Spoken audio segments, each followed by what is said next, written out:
All right, we're recording. All right, excellent. Well, hello everyone, and welcome to this week's Tipple's virtual wine tasting. Thank you for joining us, Elizabeth Vaudrey and Jeff Vaudrey, the owners of Tipple's Brews and Wine in Gainesville, Florida. This week we're going to be drinking, I think it's going to be a real people pleaser, the Bodega Garzon Tannat, single vineyard version of the Tannat, so they're higher end, from good old Uruguay in South America. So for all of you that had no idea that Uruguay was making great wine, tonight's your night. All right. So if you have not already done so, go ahead and pop open your bottle of wine and pour yourself a glass. We'll jump over to the slides and I'll begin talking a little bit about the wine to introduce it a little more. Okay. Look at that color. Where is our person? So, like I said, this is the single vineyard. This is their highest end single varietal Tannat produced by Bodega Garzon.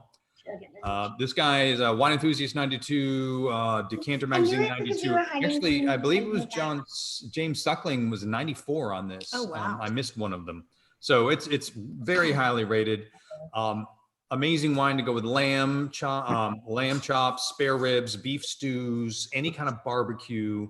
I think you'll see why as we drink it this evening. Let's go ahead and jump back to us. Okay. Thank you very much. Okay, so I have a little bit of a problem because I brushed my teeth like 15 minutes ago. So what's that going to do?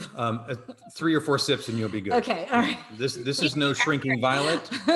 This wine puts up with no competition. It's so minty. Right. Is there mint in this one? No, Right. there's no Yes, mint. It's not a thing tonight. So we have, once again, we are drinking Tannat. Tannat is a very robust red. It has a lot of similar qualities to Cabernet Sauvignon. So for most American wine drinkers, it is an easy win. From an exotic locale, from our point of view, haven't had a lot of Uruguayan wine. Yeah. I like that. So initial thoughts here, as I'm saying, it's like violets, blueberry, and tobacco are very common right off the bat, and they jump right out of there. Violets, blueberries, and tobacco. Blueberry and graphite. Yeah, You say gravel as well? like graphite, right? Graphite? Yeah. Graphite. Yeah, Yeah. graphite. Which is one of my, that's one of my favorite earth-driven, mineral-driven qualities from well-made Napa Valley Cabernet Sauvignon is graphite as a description. So I love that part of it. And then you have violets and blueberries as an aspect in there, which is similar to really nicely made Malbecs in the neighboring Argentina. Okay, so when you say tobacco, like you're talking about tobacco leaves or like a cigar or Right in that area. So Okay. like everything from a greener tobacco leaf, to a bit of a cigar quality, maybe even a pipe tobacco quality.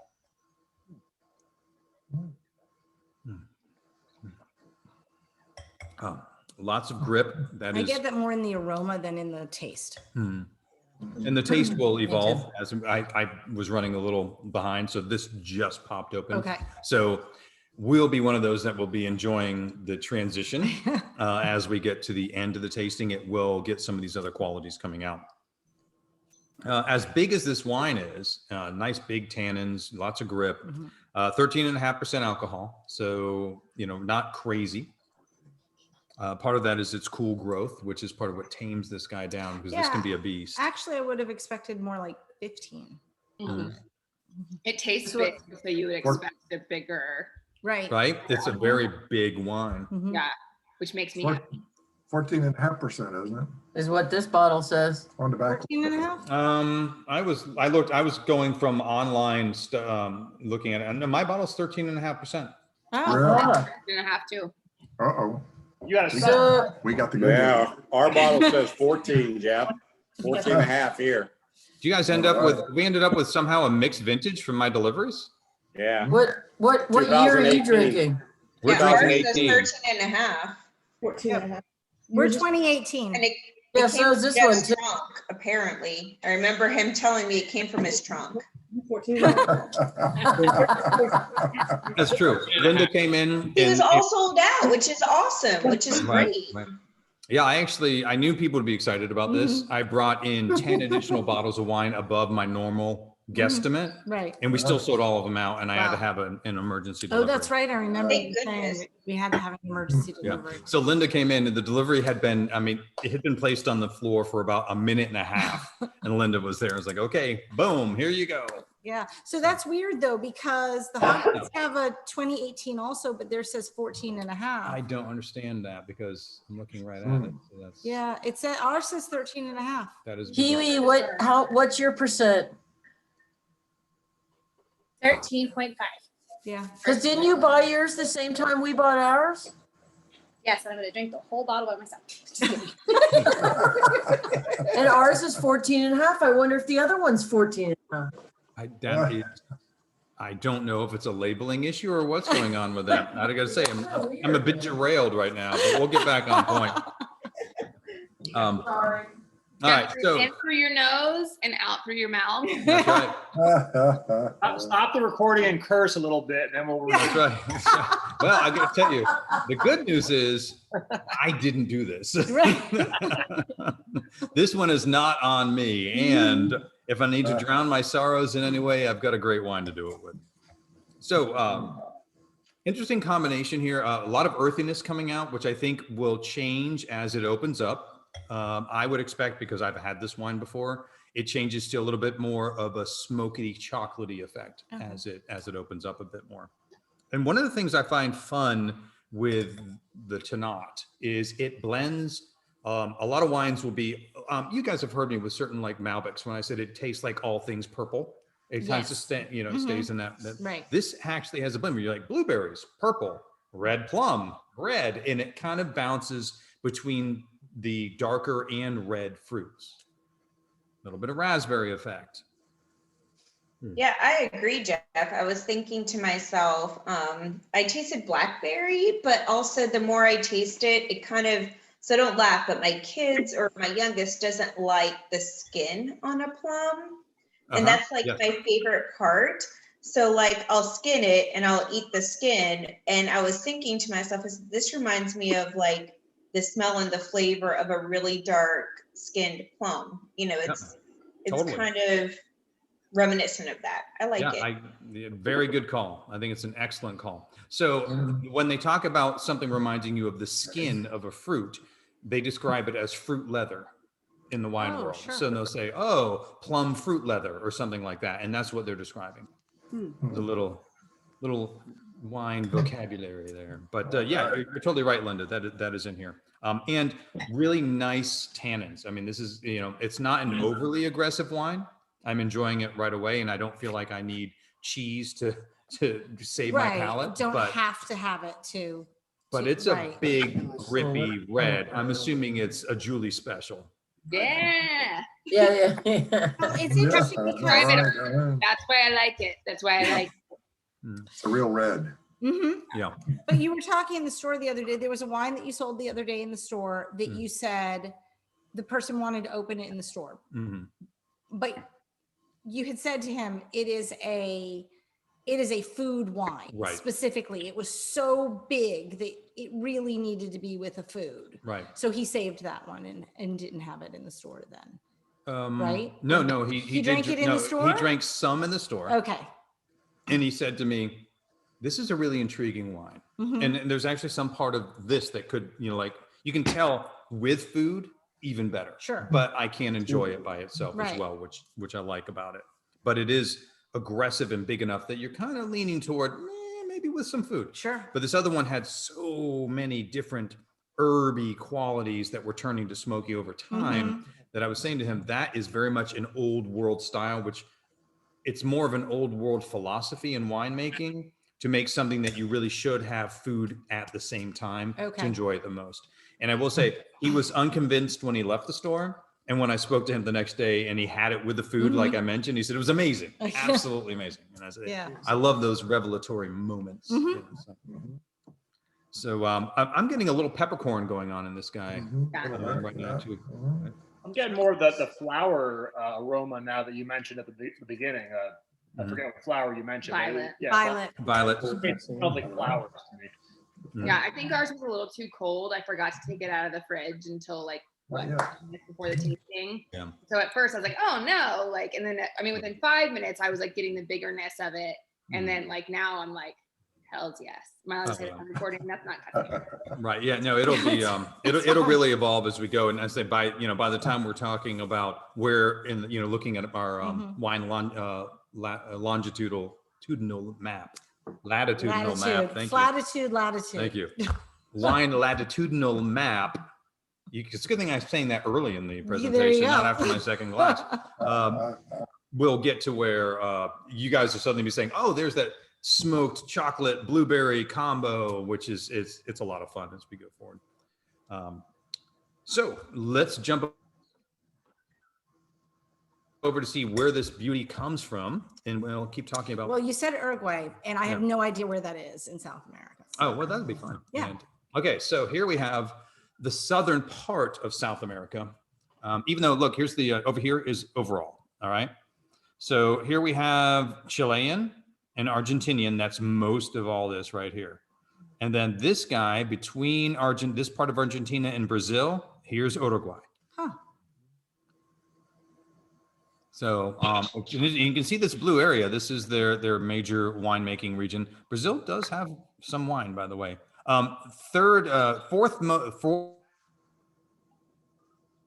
largest production in South America. Number 1, number 2, number 3, interestingly. Brazil, though I have not yet had a Brazilian wine offered to me. So I'm thinking maybe they're in the mode, which is a lot of countries. They build up first.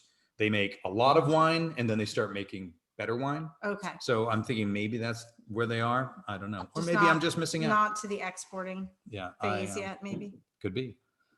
So here we are in Uruguay. Okay.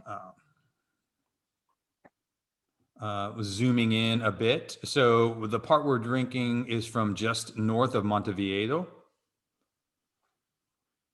And this is where most of their wine production is. They do make some here, which as it borders Argentina, but the vast majority is made right here.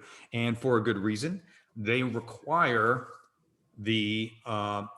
require a maritime effect. So they need the ocean breezes in order to grow wine in Uruguay, because it is further north than Argentina's. So it's warmer. Because it's the southern hemisphere. Right. And so here they are, and Argentinians make up for it by moving to the Andes. So they're raising the altitude.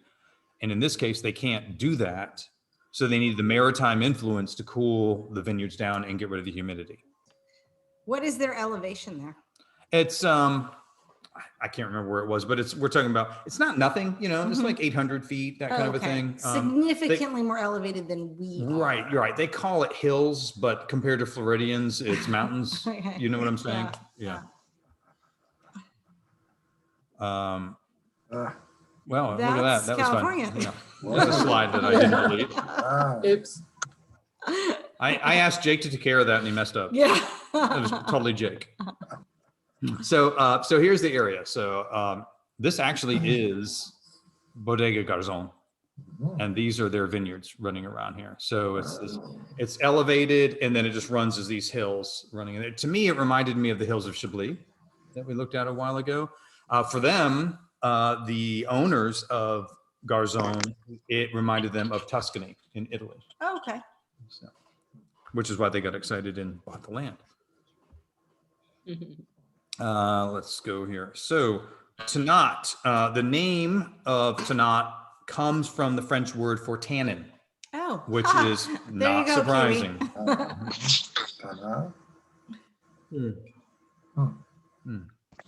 Forgive me, I had to take a sip. Chocolate's starting to come out. Oh, yeah. So it was brought to Uruguay from southwestern France by Basque settlers in the 1800s. Oh, really? Yeah, specifically it's credited to Don Pascual Ariog, and we'll go with that as the pronunciation for tonight. He said, he specifically looked at me because one of my best friends in high school, they were Basque. And when you would go and visit their house, she was not allowed to speak English in her house at all. And so they would go back and forth between French and Spanish constantly, because they didn't want her to lose the language because she spoke English all day at school. So, but it was pretty cool to hear it because, I mean, you could tell when they would switch, but they would switch in the middle. Like all of you South Floridians, you know, Spanglish goes back and forth between English and Spanish, but I don't know what you call French Spanish. It was really cool. So anyway. Call it Basque. What was it? I said Frienglish. Yeah, exactly. That's right. Franish. Yeah, That's something. right. So Tannat, an intensely dark grape. You can see the deep purple there. Like I said, it comes from southwestern France. It actually comes from this area. Such a small region, small production. So here we have, and I looked at multiple maps, wine regions, and it's never listed. It's never listed. There are single varietal Tannats produced from France, but there's so few of them imported into the country that, to put it in perspective, I thought, oh, this might be fun. I'll bring one so we can compare. Oh, right. There is one option in the entire state of Florida for me to buy. One option. Jeez. And it's going to be $65 a bottle. Yeah. So I was like, maybe we're not going to do that. But so this is a grape that is native to South America? No. So it's native. It was created in southwestern France. Okay, that's right. And then they moved because you can see they took from it there. Here they are near the mountains where the Basque people live on the border between France and Spain. I thought you were just saying that the people that own the vineyard were from Basque, not the okay. Right. No, that's how it was brought over to Uruguay. Okay. All right. I didn't listen well enough. Sorry. That's quite all right. happy to repeat. So part of the reason they chose to bring it, let's get over here. All right. So part of the reason they chose to bring the Tannat grape with them was it's very robust. So it could make the journey. It's actually, when you plant it, it's very vigorous. It has really high levels of production when it's happy. It's easy to care for, and it's drought resistant. So they felt like as we move into a new place, we're not quite sure what's going on. And it, I'm sure, was also the grape that they were used to. That was why they brought it, which is interesting because it parallels why they created Pinotage. Remember, we drank a Pinotage a couple weeks ago, and they crossed the Carignan with the Pinot Noir in order to make a higher productive grapevine, which they got. But it came with this kind of aggressive flavor that you really have to be careful in your winemaking. You get something that's not very pleasant. Right. I remember you saying they really have to be careful with They it. really Otherwise do. it was too tar-like. Tar-like, yeah. There's a real tar, like a wet, like when they redo a roof. That's right. Yeah, it's a lot. It can be like that. Yeah, ours wasn't. Southern Rite was nothing like that. It was wonderful. Mm-hmm. Tannat can be the exact same way. Not exactly with the tar. What Tannat can be like, it can suffer from, believe it or not, Julie, too many tannins. It's a thing that can happen. She's like, no, no such thing. So the tannins can be too much, along with a combination of too acidic, and it just becomes this kind of astringent red berry flavored wine that is not very pleasant unless you handle it properly. Red nail polish remover. Yeah, I was gonna say I've had red wines that have too much tannin, but I feel like it's because there's nothing to back it up. And you're like, this isn't even like thick enough to have, I don't know, thick's not the right word, robust enough to have this many tannins. Like there's not enough flavor to back up like the puckering. Right. Well, I'm thinking, because I haven't had one of these, but I'm picturing, imagine highly, highly tannic cranberry juice. Yeah, no. See, that would not be very pleasant. Right. And so that's the way I picture it, because they talk about, like in the French style, it tends to be a lot of red fruits and that kind of a thing. And if it goes out of control with too much acidity, I would think red translates for me into cranberry. So an intensely tannic cranberry juice would not be very pleasant. And so they really have to work on that. So these Jeff- guys, so Oh, I'm sorry. I was going to say, so how can you control for, or how can you manage the tannins if they can get out of control? Because I was thinking like with food, so I can't dilute it. So would they limit the amount of time that the skins are exposed with the rest of the juice, or would they try to like aerate it more to like control some of the overly powerful tannins? Is that something that they would do or not? it's actually controlled much like what Southern Rite does with the pinotage in the growing process. Step one. So like irrigation? So or- it's in growing in cooler weather Okay. and giving it longer, gentle hang time so it can ripen fully, but gently, instead of having What does a that lot mean, of stress. gentle hang time? All right, so they have an excellent environment in which they're getting light breezes and low humidity, not wind. Okay. So like, for example, Syrah can benefit from wind, like the French wines in Hermitage and Northern Rhone. They love that Mistral wind, which is like 65 degrees, right. and it beats up on it and it thickens the skin and it gives you this intensity. 65 miles per hour. Yeah. Right. Yeah. You did degrees. Okay. Yeah. Oh, yeah. Yeah. Thank you. Mhm. So in this case, what they want is they want to baby it a little bit and give it time to ripen in a more gentle environment, but to ripen fully. So it comes to fruition without such intense tannins. So they really have to know the area where they're planting it then. Right. So they have to know that, okay, we don't have those winds like that. Right. there. Yeah. And if you were to let it ripen too quickly, you went someplace too warm, and then you're going to have this intense, big sugars, but then thick skin, and you could end up with, not a nice complexity of flavors. So as with what they did with the Pinotage was a similar thing. They found that valley, the heaven and earth, where they were able to leave it on the vine longer, but it didn't stress the grape too much to do that.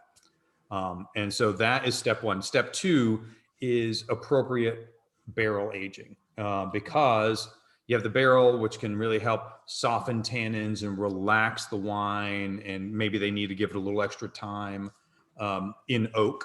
Okay. I was just gonna say, so the material of the barrel is what you're talking Right. Yeah. about. So Okay. you're not going stainless on this guy. Okay. This one needs some oak to kind of round it out and get it to relax a little bit. And so that comes into the play between growing the grape and the winemaker, manipulating the grape. Okay. And they really felt like Tannat had the ability to become something powerful but beautiful. And I think they were right. Oh yeah.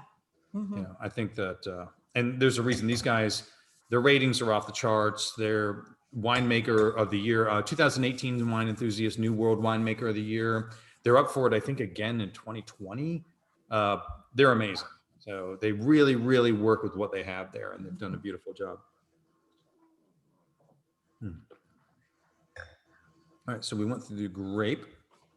Let's jump back over to the slides, please. Okay. You want to go to the next one? Yes.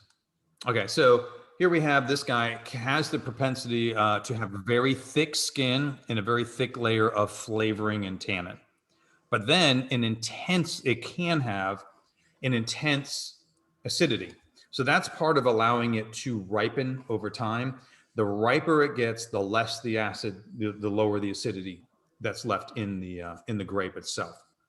So, but they don't want it to become so ripe that it has no character. So it's all about the balance between the two. Long hang time. that Right. you were talking Long about, hang time, but without letting it become too too ripe. ripe. Mhm. But definitely giving it enough time to not stress it out too much, to thicken the skin too much as well. So it's a real play on Sure. how to work with this grape.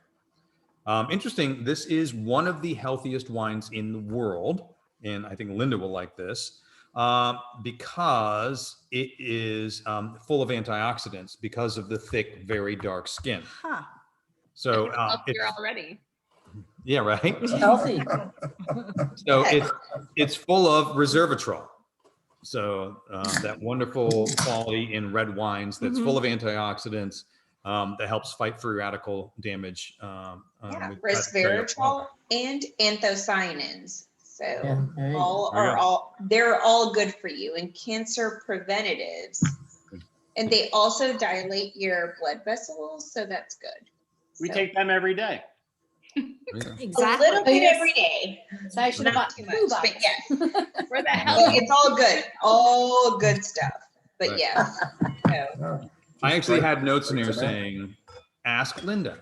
yeah, Because- no, anything that has any like fruit or vegetable with a really dark purple red pigment has anthocyanins, and that's a form of antioxidant. So it's really good. And I was reading a little bit on the Tannat grape, and it's something like the antioxidant level, I want to say, is 2 to 3 times higher than like a Cab Sav or some other comparables. So it's super powerful. So it's tasty and Healthy. Like a Yes, my superfruit. mom says healthy. That's Paul right. says superfruit. This is not a wine drinking course. This is a supplementation course for health. Sure. That's right. We're gonna live forever. Let's see here. Talked about marriage. Let's Go back. Go ahead and go back. Okay. So the nutrient, the soils in Uruguay. Let's see what my next one is. That's not where I want to be. I went too far. All right. So the soil in Uruguay. So we have the combination. I said we have the cool ocean breezes, keeping the humidity down, and with a light, constant breeze, which gets rid of fungus and that kind of a thing. And it cools the area to help it. It gets plenty of sunshine, but it doesn't get too hot in order to over ripen.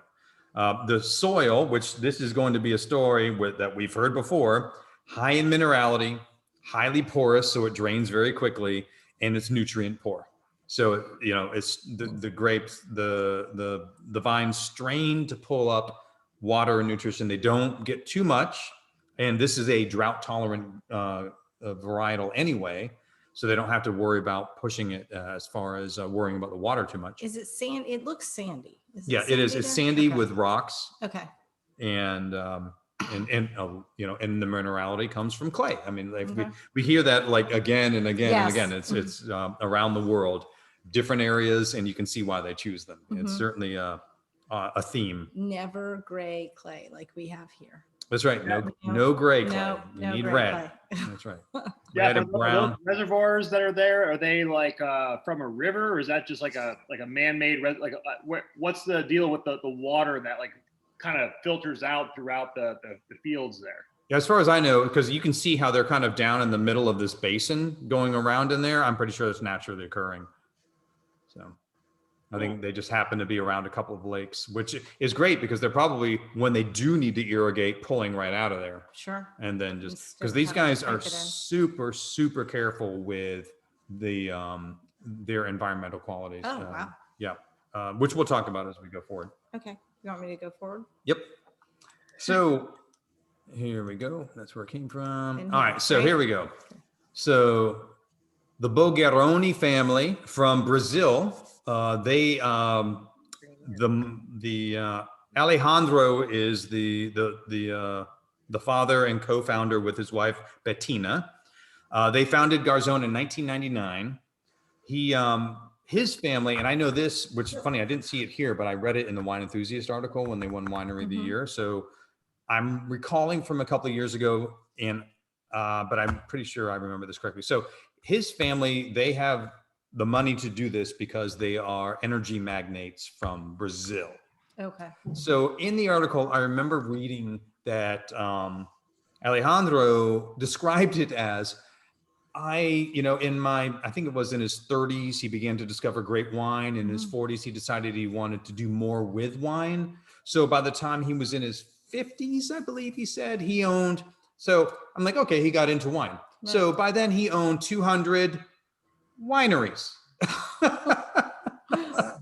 So I became interested in wine. So by then I bought 200 wineries. Wow. Now, someone on the interwebs can correct me. That was a couple of years ago, but I'm pretty sure I remember that correctly because it made an impression. So he's Brazilian, but he bought in Uruguay, or Right. at least this one is in Uruguay. This one is in Uruguay. Okay. Yes. I'm not sure where his other places are. Let's go ahead and go to the next one. Oh, it's quite a tree that's felled there. Oh, right. That's Gorgeous. Wait till you see this place. All right. So like I said, the picture we had before, this is Bodega Garzon, and it's an entire destination. Yeah, it's much larger than any of the other wineries I remember seeing. I mean, this Wow. is a Yes. resort. It is. There's incredible restaurants. They want, people to come through and visit, and So it's an Julie, amazing area. When are we going? yeah, Language. And Elizabeth, between you and I, oh no, wait a minute. Just take Linda. Linda. Yeah. Yes, I'm here. Yeah. You can I speak. speak languages. That's right. And I hear wonderful things about Uruguay as a country. I really do. I've read that it's just a beautiful place to visit. This is gorgeous. This Yeah. whole obviously man-made lake in the middle there or whatever. Right. Yeah. Everything is organic and sustainable in growth. They are actually repopulating the biodiversity of the area. The building is LEED certified, which is the Leadership in Energy and Environmental Design from the United States. And they've met all the US standards from the Green Building Council. Wow. So, I mean, you can tell he's part of it. They're using solar, they're replenishing all the water, they reclaim it. Most of the water comes from rainfall that they collect and redirect into using in this infinity pool area that you see in the center. They are all about the environment. And they're making great wine. That is so gorgeous. But let's zoom in a little bit. Look at this. I mean, that is awesome. By the way, Allison, our wine rep that sells us this wine, has been here. Oh, really? She won a trip to go down there. She said it was incredible. I'm sure. It looks amazing. So here they have an area with the tanks. You can see everything is just gorgeous. I mean, even the work area, that's what it's incredible. It looks like something out of a Bond movie or something. It does look like a James Bond movie. Look, and then here's the restaurant where they're doing the meat. The meat. Isn't that Brazilian barbecue? Isn't that what they? That's Korea. Yeah. Similar. That's like that restaurant in Las Vegas that we went to that was Brazilian. They called that one Brazilian barbecue, which I know I'm this is assuming there's Uruguayan, some. but There's got to be some crossover, right? I don't know.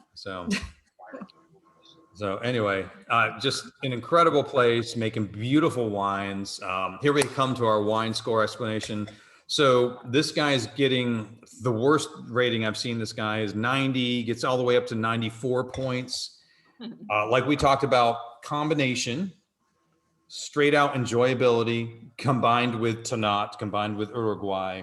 I'm going to guess in this case, there's less effect on comparing it to other Tannats because there are so few others to compare it to. So this is, I think, most of their ratings are more based on just enjoyability of the wine, which to me is even more impressive that they pull in the points that they do. So they're looking at the complexity and right. And to be honest, I would say, and you guys probably have heard me say, well, I described it as this wonderful Cabernet Sauvignon-ish wine. Do you guys think I'm crazy, or do you agree with me that if you were to, when I'm rating this wine, I'm often pulled toward a combination of thinking about Cabernet Sauvignon or high-end Malbec? Yeah, I'm fine with that. I didn't think it was as bold as everybody else. Like I think it's like really, really smooth. But I wouldn't. Yeah, I don't know. I don't think it's quite as like big in your facey. It's just, I think it's just like really, really nice. It almost kind of does remind me of the Pinotage or something else like that. That's just sort of like, here's this very easy, approachable red wine, and not like, boom, here's this, Kool-Aid man crashing through the wall. It's a red wine. But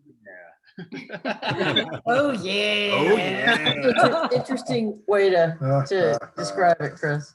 But that's funny because now that you say that, like, I don't think I've had confession any red wine since our tasting last week because we had a beer weekend.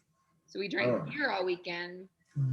So for me, this was so refreshing after last week's white wine. I'm like, yeah, red wine. But because I think it is big and bold, but it is also smooth. I will give you that. Like it's not smooth. Right. So, no, it's not rough edged. The tannins have a nice, they have a really nice quality to them, but I mean, I'm still getting that dried palate effect where you kind of almost want some soft cheese or something to smooth it off. So I would call this guy definitely on the, on the bigger side of tannin for sure. This is a highly tannic wine. Yeah, for sure. You could see, I think it's a testament to their winemaking skill that they've taken something that could have been out of control and really almost unpleasant by, and made it, and tamed it just enough to leave it aggressive but elegant. I think that's a great description of it. Oh, thank you. Aggressive but elegant. That's because I think it does have the smoother edges like that Chris was talking about. But yeah. Jeff, this might be a pretty detailed question, but I'm noticing that you can't even like see through this wine at all. Like, are there wineries that like they come to the conclusion that they can just water it down and like make more money selling a watered down product, or do they have so much pride in their product that they keep it the way it is? Yeah, it's in this case, it's intrinsic to the grape. The skins are that intense. So they're thick, they're dark, they're intense. You get the color, you get the flavors, and you get the tannins from that area. And that is because of the grape in this case. Tannat is just a very intense grape.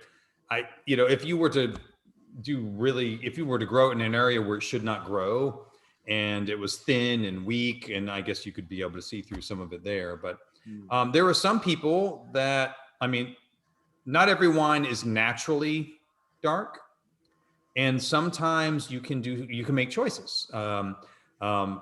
It's called extraction. So you can go with a more heavily extracted version of your wine, which you can get from a couple of different ways. You can choose to get a more intense version of your grapes as they're grown, or when you press originally, what some people will do is they'll press the grapes and they'll do an initial drain off after just a few minutes, and they pull it off and they take a lot of that juice out, which they sometimes will make rosé out of.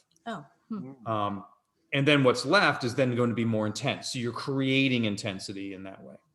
I would guess that these guys, obviously there's going to be a certain amount of work in order to create an intense color, but then again, it may, because of the grape is such a powerhouse, they may not have to. It may just be, there we go. This is what it does. Yeah, he's right. You cannot see through it. No, completely opaque. It's so thick. Yeah. That is one of the, and it's such a pretty color, a nice garnet. You're gonna repeat that in the fall. Such a pretty color, nice garnet. Nothing's garnet in the fall.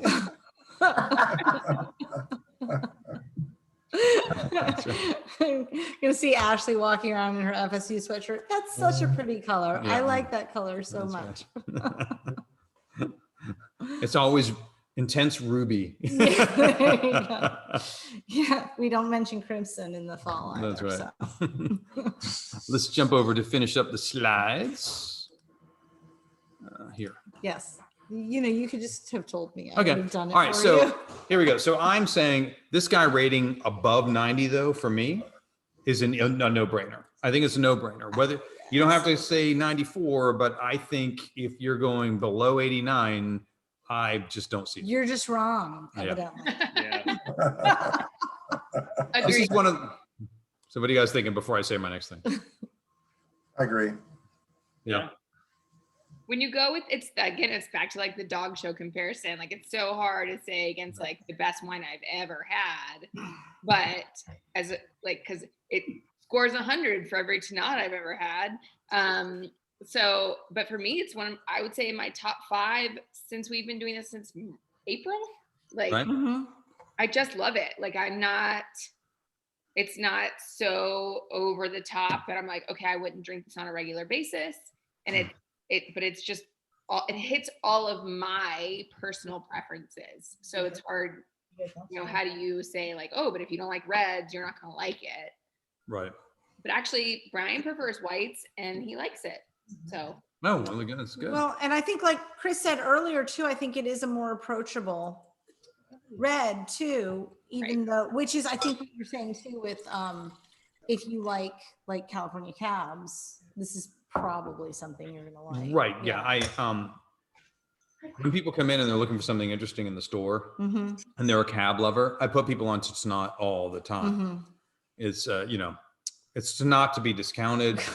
It's not to be missed. It's not bad. Yeah. Right. That was the. We Tannat got the extra 1% of alcohol, and I'm very upset about that. Yeah. I'm gonna trade bottles with Jerry. Yeah. Like I said, it's to not bad. Jerry's like, my bottle's better. Not bad at all. We have a second one, Julie. Yep. And that one says 14.5 too. Mhm. Oh, we're going to Yes. Vintage. I don't even.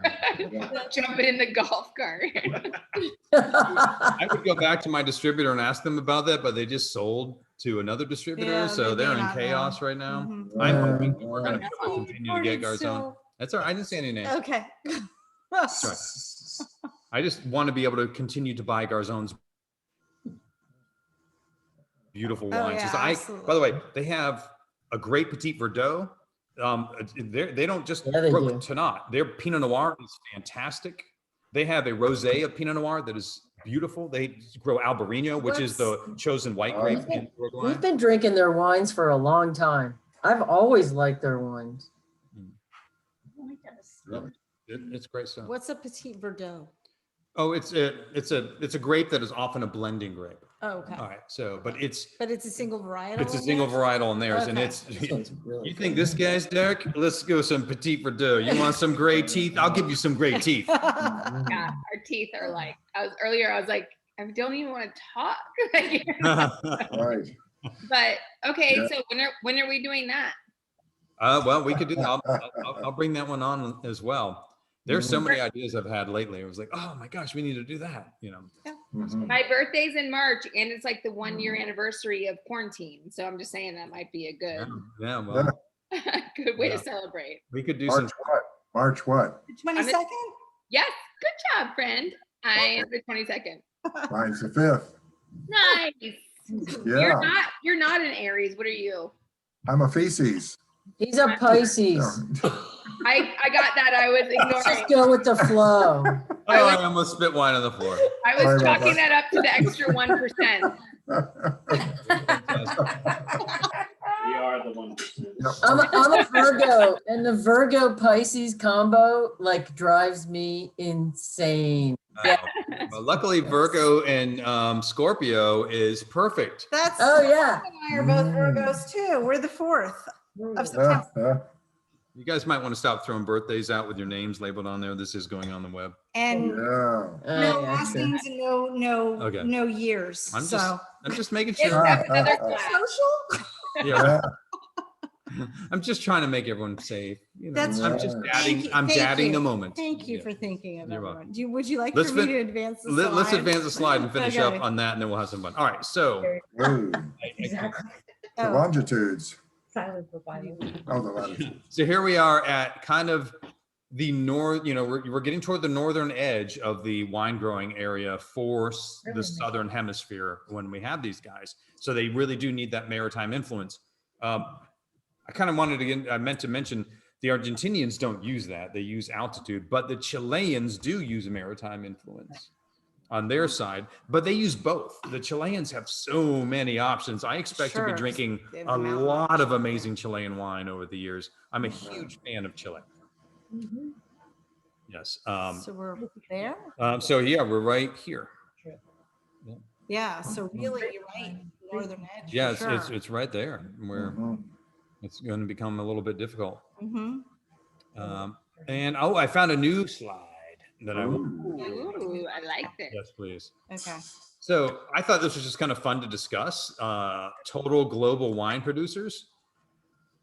Just to put things in perspective, where the USA makes a lot of wine. So this is in millions of hectoliters, but the bottom line is, let's just look at, at the proportions. I mean, look how much wine France and Italy and Spain make. I mean, here you have the U.S. at almost half of Italy. Wow. We make a lot of wine. Right. Yeah. I mean, you get down here, and Less than half of it's Italy. fascinating that Germany was way down here. I mean, they're a classic winemaking country. Well, it's crazy that China is ahead of Chile and Germany. But they don't. I know it's come up before in our talks, like it's in a good zone, but I'm like, I legitimately don't know if I've ever seen a Chinese wine. They don't export. They don't export it. Wow. Actually, Jerry was talking about that. I got one in my box if you want to try it. The Great Wall. Hey. How about that? I've got an Egyptian wine. What? Really? Yep. Mm-hmm. So we Harry, in have. 2 weeks, I'll be completely vaccinated and I'm coming. There we go. So He's almost.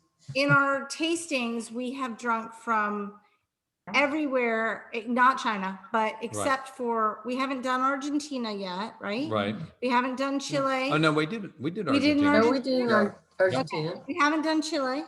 We did Chile. Okay. We haven't done Germany. I don't think we've done Germany. Have we not? I don't think we No, have. we had that recently. Yeah. So we've done all everywhere. We have not done Portugal. I don't see it on here. Well, it's so small, it's off the list. Yeah, I was but- just saying on the ones Oh, that on we're the list. looking at on here. Yeah, France multiple, Italy multiple, Spain multiple, US multiple. Weren't you saying, speaking of Germany, that like due to climate change, like they're about to like blow up, like Germany's about to get bigger because of that's climate right. change? My opinion is that is what I would expect to see. Yeah. Yes. They can start growing more red grapes. More red grapes and more Chardonnay, which has Yes. more problem. And I think you're going to see some amazing sparkling wine coming out of Germany. And There they do is make some really great There is sparkling right wine. now. Yeah, they make great sparkling wine now, but it's not out of what most of us are used to drinking, not the grape varieties, because we're used to Chardonnay and Pinot Noir. Yeah. Right, But with right. Pinot Noir and Chardonnay moving into Germany, we will see more sparkling that would be in line with what we're used to. But I will say their sect wines, their sparklers, are really, really good. And in fact, I tried to order some for the new year, and that rep really let me down. Oh. So, Mm. but Yeah, you can drink sect all day. With these, Wake up and go to bed with sect. that's right. it's that extra 1%. Jerry's like, I know, right? That's fantastic. Yeah, Right. What, Jerry? Jerry, you're on. I'm telling you, man. The snark lately has been. It's the haircut. He feels so studly and Oh yeah. Did you want to say I'm a something? hermit. I'm staying home being a hermit. I was just wondering, is Alaska purple just to say that it's part of the US Yes. or do they, okay, It has to be. because they don't actually have wineries up there. Not that I have ever Okay. heard of. I think it's just because they threw it in with the UN. Okay. All right. Good question. I thought the same thing. Like, why is Alaska purple? But Yeah, because I would think it would be too cold. yeah, I mean, look, I love you, Alaska. You're part of the US, but I mean, you know, Well, just- Hawaii's not on here at all. Right, So. so. Mm. I would drink Hawaiian wine before Alaskan, I think. Gotta be- Mm. So next week, Oh. Oh, a we're peanut. going to California again. We're going to have the Gloria Ferrer Pinot Noir Carneros. Carneros is a really, really cool area because it's at the very southern tip of Napa and Sonoma, and they join together. Oh, huh. Great area for Chardonnay and Pinot Noir. So Gloria Ferrer is actually most famous for sparkling wine. But sparkling wine in California usually is made from Chardonnay and Pinot Noir, just like over in Burgundy in France. So she is, Gloria Ferrer they're an expert in Pinot Noir and Chardonnay. So their Pinot is absolutely delicious. Consistent 90 points to 92, depending on the vintage. Pairings of salmon, swordfish, duck, pork chops, roast vegetables, and we will get to try because we just drank something from Sonoma. Mm-hmm. So now we'll do something it's south of where we drank before, but cooler. So we're doing the opposite side Really? of, because they're closer to the bay, San Okay. Francisco Bay. Okay. So anyway, so next week, Gloria Ferrer. Sounds great. Yeah, it's going to be, it'll be really good. I love the pairings too. It should be. It sounds like that chocolate Ferrero Rocher. Yes. Ferrero. Which is one of my favorites. Yeah, Santa Claus brings him that every year. Oh my God, I love that. It's like a Dickerson trend that they like, once you become part of the family, you get like a stack this high. And I felt really bad telling him I don't like chocolate and peanuts like that together. But Ferrero Rocher isn't peanuts because I never ate them. I just don't like the. Oh, Yeah. I think it's We're hazy. still recording. Yeah. It's the most wonderful thing. All right, so let's have a toast. We'll sign off the video and we can keep talking. Right, yes. Thank you all for coming. Cheers. We all- This is